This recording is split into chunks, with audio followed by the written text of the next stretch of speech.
이스라엘 민족은 성민입니다. 신명기 7장 6절에 그렇게 밝히고 있습니다. 선택된 민족이라는 것이죠. 구별된 민족입니다. 물론 이 선택의 기초는 하나님의 은혜입니다. 이스라엘 민족 스스로 내세울 만한 근거나 원인은 없습니다.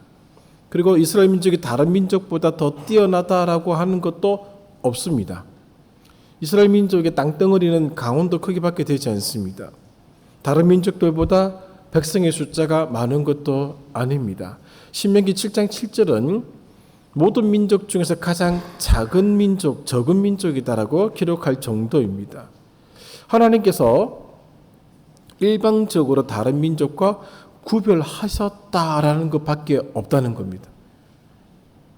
그래서 그들이 성민이 된 것이지 어떤 원인이 있지는 않았다라고 하는 것이죠. 문제는 이 성민이 선민 의식을 가졌다는 데 문제가 있다는 것이죠. 자기 민족이, 이스라엘 민족이 다른 민족들보다 더 특별하다라고 여기는 민족적 우월감이 그들에게는 있다는 것입니다. 그러나 가만히 뜯어보면은 이스라엘 민족은 목이 곧은 백성입니다. 그들에 대한 평가는 목이 곧은 백성이라는 평가입니다. 그리고 이스라엘 민족만큼 여호와 하나님을 경노시켰던 민족은 없습니다. 광야 40년 동안 하나님을 향하여 그들이 불순한 태도로 보였던 것이 10번이 넘습니다. 하나님이 그들에게 진노하셨던 적이 한두 번이 아니었습니다. 신명기 9장 7절은 늘 그랬던 민족이라고 표현을 해주고 있습니다. 이스라엘 민족이 성민으로서 가치를 인정받기를 원한다면 그 격에 어울리는 모습이 따라야 한다는 것이죠. 선민의식만으로는 성민이 될 수가 없다라고 하는 것입니다. 하나님의 선택된 은혜의 가치를 드러낼 때에 가능하다는 것이죠. 그래서 오늘은 이스라엘 민족의 가치가 어떻게 만들어졌는지를 이 출애굽기를 통해서 확인해 보고 우리의 가치와 그리스도인의 가치를 살펴보도록 하겠습니다. 본문을 중심으로 좌우로 애굽에 내려진 10가지의 재앙이 쭉 등장하게 됩니다. 오늘 본문에 기록된 것은 마지막 재앙에 관계된 내용입니다. 이 10가지 재앙을 굉장히 면밀하게 들여다보게 되면 순서마다 특이점이 있다는 것을 볼 수가 있습니다. 나일강이 핏물로 변화하고 개구리 재앙이 일어났을 때에는 애굽의 마술사들도 그것을 따라 했다라는 기록이 이어져 나오고 있는 것이죠. 바로와 애굽 사람들의 눈을 속였다라고 하는 것입니다. 그리고 세 번째 재앙이 있을 때에는 이 재앙이 하나님의 능력, 하나님의 손이다라고 표현을 함으로써 애국 마술사들이 눈속임으로 이렇게 했다는 것을 그들이 실토하게 되는 장면이 나옵니다. 그리고 네 번째 재앙 때부터 하나님께서 애굽 사람들과 이스라엘 사람들 사이를 구별짓기 시작하셨다라는 내용이 나옵니다. 이후부터는 다 구별하셨다는 것이죠. 물론 여섯 번째 재앙 때 구별하셨다라는 말이 나오지는 않습니다만은 구별 지어졌음을 짐작할 수 있는 그런 표현이 그 구절 속에 있다는 것을 보게 됩니다. 그렇게 10번째까지 재앙이 내려지게 되는데 오늘 본문을 보십시오. 7절 하반절입니다. 여호와께서 애굽 사람과 이스라엘 사이를 구별하는 줄을 너희가 알리라. 구별하셨다는 겁니다. 구별하셔서 재앙들을 내리셨다는 것이죠. 왜 이런 재앙들을 내리셨는가? 지난주에 쭉 다 말씀을 드렸습니다. 하나님이 여호와이신 줄을 알게끔 하기 위해서 그렇게 하셨고 이스라엘 백성들로 하나님에 대한 인식을 가지게 하기 위해서 애굽 사람들에게 하나님이 어떤 분이신지를 보여주기 위해서 그렇게 하셨다는 것이죠. 이 10번째 재앙으로 말미암아 왕족과 노예의 차이가 무너졌습니다. 없어진 것이죠. 왕의 아들은 죽었지만 노예의 아들들은 죽지 않았습니다. 이 재앙으로 지배자와 피지배자의 간격이 무너졌습니다. 지배자의 가정에서는 곡소리가 났지만은 피지배자의 가정에서는 곡소리가 들리지 않았습니다. 그래서 이 마지막 재앙을 가장 강렬한 사건이다라고 신학자들은 표현하고 있습니다. 그리고 애굽에 가한 타격 중에 가장 큰 것이다라고 하는 것이죠. 왜냐하면은 애굽, 우리식으로 말하면 애굽 정권을 무너뜨릴 수 있는 가장 강력한 재앙이기 때문에 그렇습니다. 애굽 바로의 아들은 신으로 여겨졌습니다. 그래서 신은 신에게 왕위를 계승한다는 사상이 있었습니다. 신은 죽지 않는 존재라고 여겨졌던 것이죠. 이 마지막 재앙으로 말미암아 애굽 사람들의 왕위 계승 사상에 타격을 가한 것입니다. 그렇게 함으로써 애굽 정권은 자기 정권을 유지해 나가는데 어려움을 이제는 겪을 수밖에 없다라고 하는 것이죠. 그리고 애굽에 내려진 모든 재앙들은 그 초점이 처음에는 애굽에 있었습니다만은 뒤로 가면 갈수록 이스라엘에게 초점을 맞추고 있다는 것을 우리들에게 보여주고 있습니다. 이 마지막 재앙도 시작은 애굽 사람들을 향한 것으로 나타나지만은 이 재앙의 끝은 이스라엘 사람들을 위한 것임을 보여주고 있다는 것이죠. 그것이 가장 잘 나타난 부분이 출애굽기 12장입니다. 이 11장과 12장의 관계는 면밀하게 연결되어 있는 것을 우리가 잘 알고 있죠. 오늘 새벽에 이 말씀을 읽었습니다. 출애굽기 12장에서 밝히고 있는 것처럼 6월절의 시작은 이 10번째 재앙에서 시작됩니다. 그리고 무교절의 시작도 이 10번째 재앙에서부터 시작되고 있다라고 하는 것이죠. 레위 지파가 이스라엘의 장자는 하나님의 것입니다. 하나님의 것인데 그 이스라엘의 장자로 하나님의 것이 된 사람 지파가 레위 지파입니다. 그래서 레위 지파 안에서 하나님을 위한 일들을 감당하는 제사장직이 나오게 된 것인데 이것도 10번째 재앙이 근거가 되는 것입니다. 그리고 이 재앙을 통해서 하나님께서 보여주시고자 하는 것이 애굽 정권의 붕괴가 아닙니다. 이 재앙을 통해서 보여주시고자 하는 것이 12장에 잘 설명이 되어 있는데 죄와 죽음으로부터의 구원입니다. 그리고 또 6월절 잔치가 그들이 애굽의 억압으로부터 해방되었음을 기뻐하는 잔치 정도의 수준으로 끝나는 것이 아닙니다. 학자들은 이 출애굽기라고 하는 제목에 대해서 굉장히 불만을 드러내고 있습니다. 이 출애굽기라는 이 책의 제목이 책 전체 내용을 다 담아내지 못하고 있기 때문에 그렇습니다. 그래서 대부분의 학자들은 이 출애굽기의 내용이 노예 해방을 보여주는 책이다. 억압과 착취로부터의 해방이다. 라고 해서 이 출애굽기를 가지고 그런 쪽으로 많이 해석해왔고 가르쳐왔고 책을 쓰곤 했었습니다만은 사실은 출애굽기는 그런 책이 아닙니다. 출애굽기 25장부터 마지막 40장까지의 내용은 성막 건설에 다 할당되어 있습니다. 그리고 10가지의 재앙을 통해서 보여주고자 하는 것은 무엇인가 하면 말씀드린 것처럼 죄와 죽음으로부터의 구원의 사건을 보여주는 데 있습니다. 그러므로 출애굽기 전체는 죄와 죽음의 문제를 풀어가시는 하나님의 능력과 하나님의 행동을 보여주는 책이다라고 하는 것이죠. 여기에 초점을 맞추고 있다는 겁니다. 단순히 억압과 착취로부터의 해방, 노예의 자리에서 해방을 보여주는 그런 수준의 책이 아니다라고 하는 것이죠. 죄와 죽음의 문제를 풀어가는 책이 바로 출애굽기입니다. 이 안에 굉장히 신학적으로 중요한 내용들이 많이 담겨져 있습니다. 구원의 핵심적인 내용들이 이 안에 있다는 것이죠. 오늘은 그것을 말씀드릴 자리가 아니기 때문에 피합니다만은 오늘 출애굽기를 통해서 그런 것들을 살펴볼 수가 있습니다. 그리고 이 재앙의 내용을 천천히 살펴보면은 대부분의 재앙에서 모세가 취했던 행동들이 나옵니다. 지팡이를 들고 나일강을 치거나 강과 운하와 못 위에 그 지팡이를 뻗치거나 아니면은 티끌을 치거나 재를 날리거나 손을 듣는 그런 행동이 있었습니다만은 마지막 재앙의 예고에서는 모세와 아론의 행동이 나타나지 않습니다. 왜냐하면은 이 재앙에서는 그들이 개입할 요소가 전혀 없다는 겁니다. 아론과 모세의 영역을 벗어난 하나님의 사건이라는 점을 보여주는 재앙이기 때문에 그렇습니다. 이런 과정을 통해서 이스라엘 민족이 드디어 성민이 되었습니다. 이런 과정을 통해서 그들이 성민이 된 것입니다. 그들이 획득한 지위가 아닙니다. 주어진 지위입니다. 하나님이 네 번째 재앙 때부터 계속 구별짓고 구분지어 주셨습니다. 그들을 특별하게 구별지어 주셨다라고 말씀을 하기까지 구별지어 주셨습니다. 오늘 본문 7절 하반절에 그것이 나오고 있는 것이죠.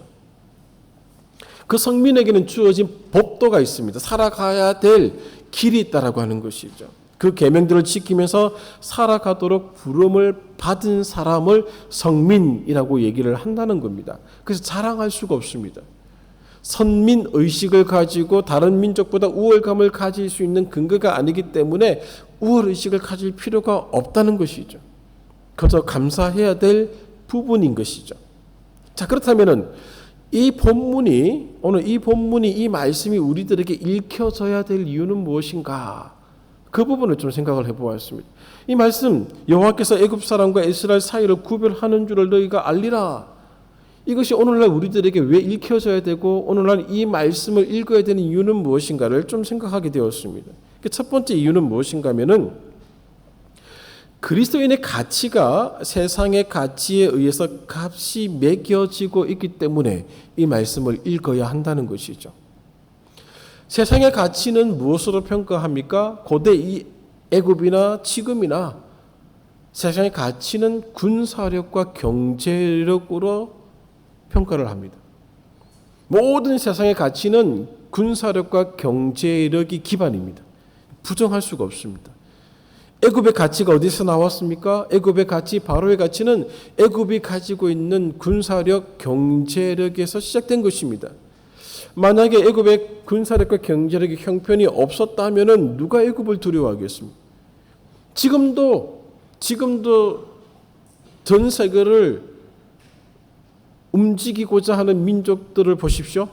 군사력과 경제력에 기반 둔 나라들입니다.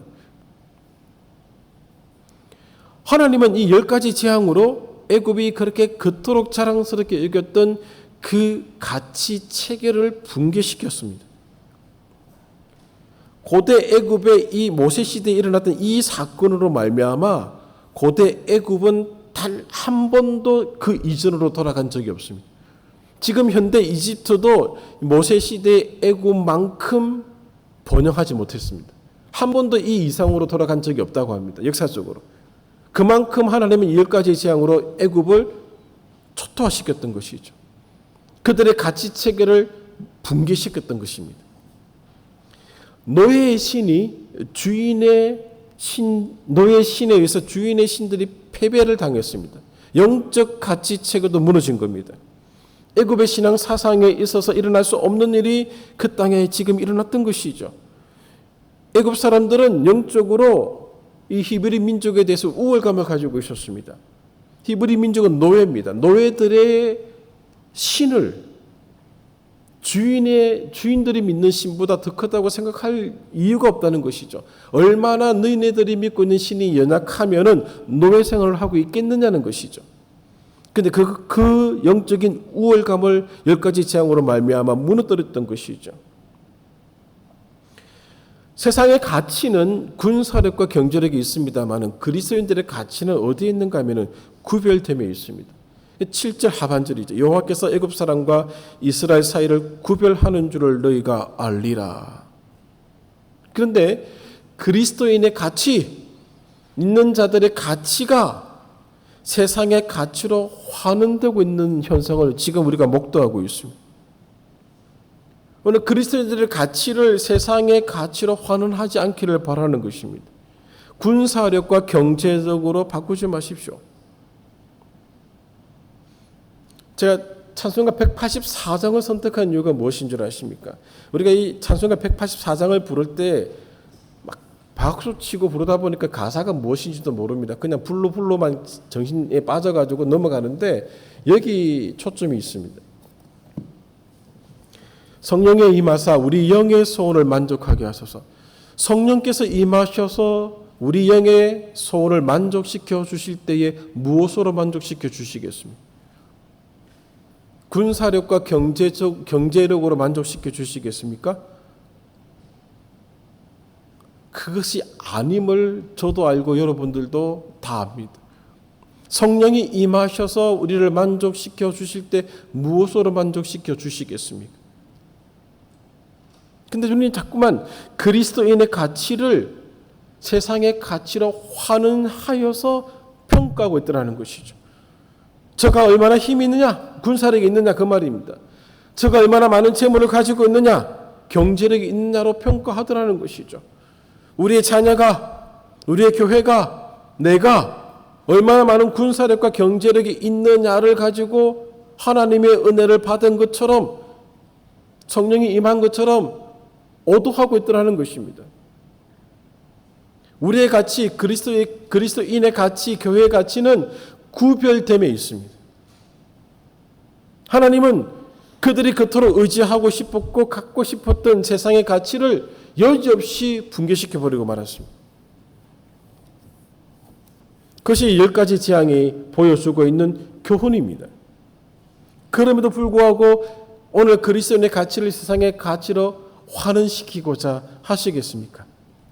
세상의 가치가 그리스도인의 가치를 드러낸다고 생각하시겠느냐는 것이죠. 성민에 대한 재정의를 열어보겠습니다. 성민이란 무엇인가? 하나님의 길을 걸어가는 사람들입니다. 그리스도인의 가치는 무엇인가? 하나님의 길을 걸어가는 데 있다는 것이죠. 군사력으로 경제력으로 평가되지 않습니다. 부디 오늘 그리스도인의 가치를 세상의 가치로 환원하지 말아 주시기를 바랍니다. 잘못된 길을 걸어가는 것이 되는 것이죠. 두 번째로 이 말씀을 읽어야 될 이유, 이 말씀이 필요한 이유는 무엇인가 하면은 우리가 성민이 되어야 하기 때문에 그렇습니다. 하나님의 길을 걸어가는 사람이 되어야 한다는 것이죠. 성민이란 무엇입니까? 오늘 하나님이 이 이스라엘 민족으로 하여금 구별되게 해 주셔서 경험하게 하셨던 것이 무엇입니까? 죄와 죽음의 문제를 극복할 수 있는 것을 보게 하셨습니다. 하나님으로 인해서 죄와 죽음의 문제를 극복하는 것을 그들이 경험하게 되었습니다. 성민은 하나님의 길을 걸어가는 자들인데 인생의 가장 큰 문제인 죄와 죽음의 문제를 극복하고 해결할 수 있다는 것을 보여주는 자들이 성민입니다. 그런 자들이 되어야 한다라고 하는 것이죠. 그래서 모세와 아론도 이 재앙에서는 어떤 기여도 어떤 참여도 할 수 없었던 것입니다. 단지 하나님의 말씀을 바로에게 전할 뿐이었습니다. 애굽 사람들에게 전할 뿐이었습니다. 애굽과 바로가 죽음의 문제 앞에서 무너졌습니다. 애굽의 가치가 죽음의 문제 앞에서 허망하게 다 무너졌습니다. 어떤 힘도 쓸 수가 없었습니다. 그들의 군사력과 경제력이 죽음의 문제 앞에서는 한낱 안개와 같은 것들이었습니다. 그럼에도 불구하고 우리의 가치를, 그리스도인의 가치를 세상의 가치로 환원시켜 나가고자 계속해서 노력하실 것입니까? 마지막 재앙은 죄와 죽음으로부터의 구속의 개념을 보여준 사건입니다. 성민은 죄와 죽음의 문제에 대한 답을 가지고 있는 존재라는 것입니다. 성민은 왜 성민으로 살아야 되는가? 그 답을 가지고 있기 때문에 그 답을 가지고 있음을 보여주는 겁니다. 세상에 그걸 알리는 겁니다. 세상의 가치로서는 죄와 죽음의 문제를 해결할 수가 없으니 내가 걸어가는 이 하나님의 길을 걸어감으로써 그 문제를 해결하라고 보여주는 역할이 성민에게 주어져 있다라고 하는 것입니다. 하나님이 이스라엘 민족을 타 민족과 구별시켜 주신 이유가 무엇입니까? 그들이 잘나서가 아닙니다. 그들은 목이 곧은 백성입니다. 하나님을 경노시켰던 민족이었습니다. 그럼에도 불구하고 그들을 성민으로 만드신 것은, 그들로 하여금 하나님의 길을 걸어가도록 만드신 것은 죄와 죽음의 문제로부터 인류를 구원하시기 위해서 그렇습니다. 그걸 보여주라는 겁니다. 인류에게 그것을 보여주라는 겁니다. 성민의 역할은 하나님의 길을 걸어가는 사람이 되어야만 죽음과 멸망으로부터 구원을 받을 수 있다는 것을 보여주는 것입니다. 구별된 민족이 되었다는 게 특별한 지위가 부여되었다는 게 아닙니다. 성민은 우월의식을 가지도 된다는 것이 아닙니다. 특별한 역할이 있다는 겁니다. 그 역할을 하라는 것이죠. 그리스도인의 가치가 어디서 드러나는가? 그리스도인으로서 하나님의 길을 걸어갈 때 그 가치가 나타나게 되어 있습니다. 오늘 우리가 이 말씀을 읽어야 될 이유가 바로 그것이 이게 있는 것이죠. 세 번째는 우리가 왜 이 말씀을 읽고 이 말씀이 우리에게 필요한가? 영적 우위를 점해야 하기 때문에 그렇습니다. 이 우위라는 단어가 좀 뉘앙스가 좀 불편합니다만은 이스라엘 민족이 애굽의 노예 생활을 할 때는 모든 면에서 비참했었습니다. 우월 의식을 가질 수 있는 근거가 아무것도 없었습니다. 그러나 10가지 재앙으로 말미암아 우월 의식의 기반은 능력에 있는 것이 아니라 구별됨에 있다는 것을 그들은 경험하게 됩니다. 우리가 저들보다 낫다라고 하는 것은 저들보다 더 많은 경제력과 군사력을 가지고 있다는 것에 있는 것이 아니라 구별되었다는 점에 있다라고 하는 것이죠. 이스라엘 민족이 신앙적으로 영적인 우위를 점할 수 있는 것은 오늘 우리의 하나님이 저들의 군사력과 경제력을 다 무너뜨렸기 때문에 있는 것이 아니라 하나님이 우리를 죄와 죽음으로부터 구별시켜 주셨다라고 하는 것을 경험하는 데 있다라고 하는 것이죠. 여기서 우리의 영적 우월의식이 있다는 것입니다.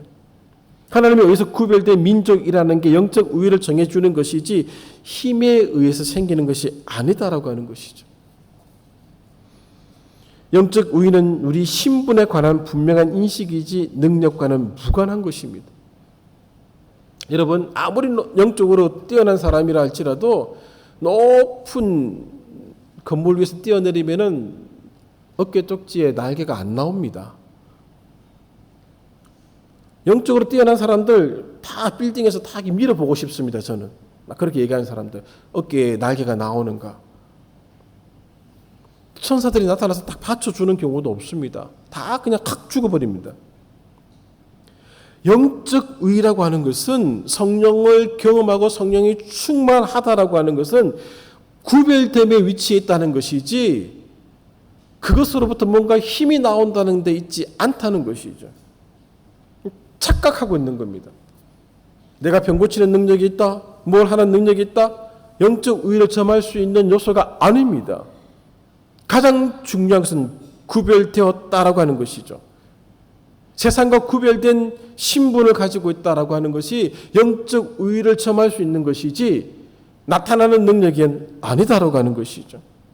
이스라엘 민족은 성민으로서 선민의식을 그들이 나타냈던 것이죠. 성민이 아무렇게나 살아도 된다는 것을 보장해주는 자격증이 아닙니다. 영적 우위를 점하기 위해서는 하나님의 길을 걷고 있음을 나타내야 한다는 것이죠. 하나님의 길을 걷는다는 것은 세상의 가치를 쫓지 않는다는 겁니다. 하나님의 길을 걸어가는 것은 세상의 가치의 영향력을 받지 않는다는 것이죠. 모세가 어떻게 죽었습니까? 느보산에서 제골 같은 무덤을 만들고 그 안에 들어가지 않았습니다. 그의 무덤은 없습니다. 신약 성경의 사도들이 어떻게 죽었는지 우리는 한번 생각한 적이 있습니다. 영적으로 우위를 점한 사람들은 힘으로 그것을 표현하는 사람들이 아닙니다. 구별됨으로 나타나는 사람들입니다. 영적 우위의 자리가 우리의 소원을 만족하게 하는 자리가 아님을 아셔야 됩니다. 찬송가 184장의 후렴구를 기억하십시오. 성령이여 임하사 우리 영을 만족시켜 달라고 할 때 우리가 원하는 것을 만족시켜 주시는 것이 아닙니다. 구별됨을 기억하게 하는 것이고 구별됨의 길을 걸어가게 하는 것입니다. 그것이 성령께서 하시는 일인 것이죠. 그렇지 않으면은 그냥 지금도 소돔과 고모라에 내리셨던 그 불과 유황으로 그냥 단번에 다 처리해 주셔야 됩니다. 하나님이 무서운 걸 보여주셔야죠. 어디 감히 하나님을 대적합니까? 어디 감히 하나님의 교회를 문 닫게 만듭니까? 어디 감히 하나님의 교회 십자가를 내리고 자기의 초상화를 거기에 걸어놓게끔 합니까? 단번에 힘과 능력을 죽이셔야죠. 하나님의 영적인 우위를 점하는 사람들의 모습은 그런 식으로 나타나지 않는다는 겁니다. 구별되어 있다는 것을 통해서 나타나게 되어 있다라고 하는 것이죠. 네 번째로 이 말씀이 우리에게 필요한 이유는 하나님의 길을 걸어가는 자들의 희소성 때문에 그렇습니다. 세상이 줄 수 있는 것과 없는 것이 분명합니다. 세상에 개입할 수 있는 것과 개입할 수 없는 게 분명합니다.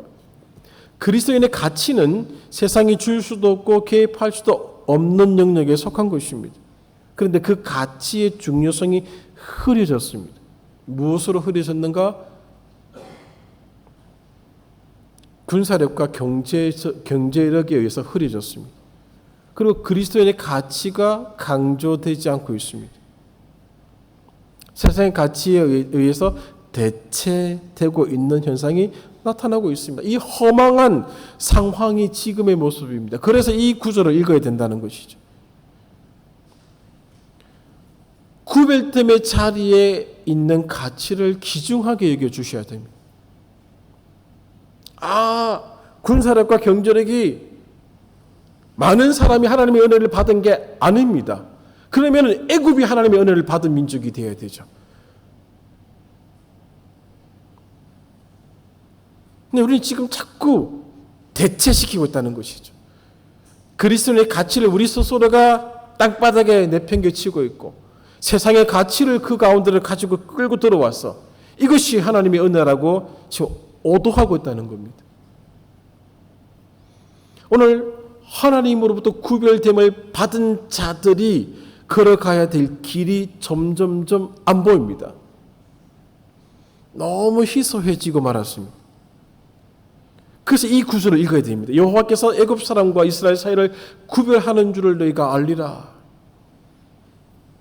그들을 구별시켜 주셔서 죄와 죽음의 재앙으로부터 그들을 구원시켜 주셨습니다.